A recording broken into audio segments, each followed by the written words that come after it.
Ayan, yung kanilang Indian mango rito. Ang dami na ng bunga. Ayan o.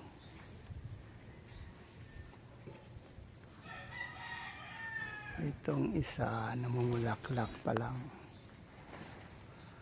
Ayan, pero mayroon ng butil-butil.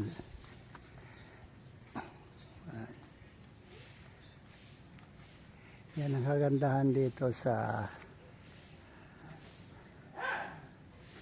syudad.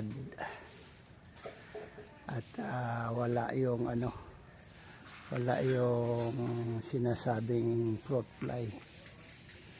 Ayan. Pati itong avocado. Puno ng bulaklak. Ayan. Yung isang mangga na yun na pinutol. Hindi pa siya namumulaklak. Ayan. Pero ito yung maraming bunga na Indian mango. Ayan o. Ayan. Yung may-ari, itong maga nagwawalis ng dahon na nahuhulog. Ayun o. Ayan.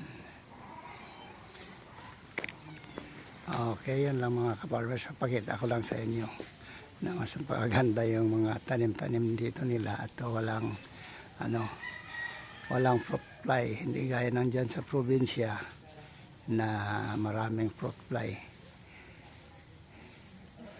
Na makikita mo dyan sa baba kung mayroong fruit fly ay may mga dagta yan na maitim na tumutulo. Dahil kinakain nila yung tinatusok yung bunga ng mangga, kaya tumutulo yung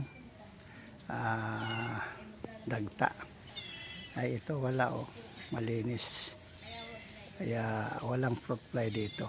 Ayan o, kita mo yan o, yung bawat isang hitik sa bunga, isang bulaklak.